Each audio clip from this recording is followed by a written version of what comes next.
well, there isn't anything better to have than a problem that's worth solving, like that's really worth solving, right? And so the more of that you take on, the more you have a reason to get out of bed in the morning, no matter what.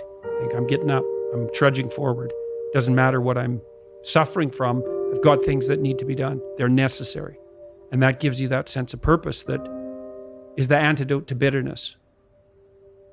You know, there's lots of different ways to interpret the world, and you can maybe even make a case that there's an endless number of ways to interpret the world. And the problem with that is that it kind of disorients you in terms of what you should be doing.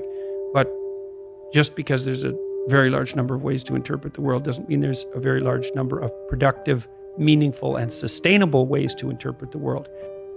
These people that you're comparing yourself to, you don't really know very well.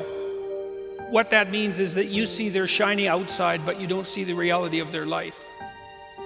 Well, first of all, there's danger in just comparing yourself to others, period, because they're not you, and God only knows what struggles they had to undertake to get to where they were, or what burdens they're currently carrying that you're not aware of. But you can certainly contrast yourself with yourself, and that's a lot better. The possibility that you can make yourself slightly better on a continual basis is, I think that's something that's accessible to everyone. I think that's equivalent to leading a virtuous life. If you do not listen to that thing that beckons you forward, you will pay for it like you cannot possibly imagine.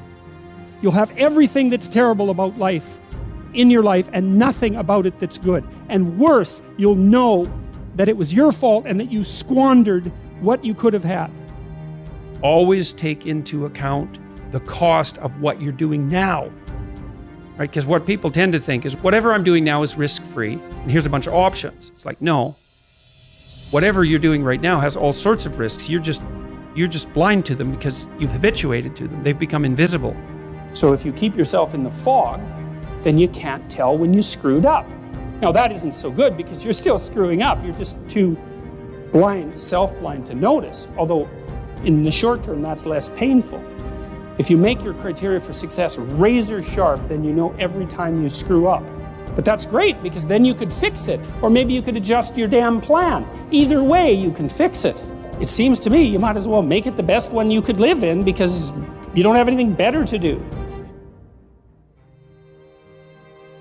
Hey, Jordan B Peterson!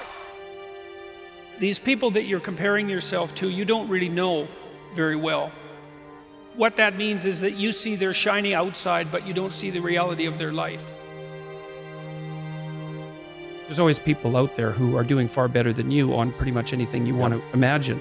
And if all you're doing is seeing yourself in their reflected light, let's say, then it's going to be pretty damn dismal. But it's not a good comparison because, well, first of all, there's danger in just comparing yourself to others, period, because they're not you, and God only knows what struggles they had to undertake to get to where they were, or what burdens they're currently carrying that you're not aware of.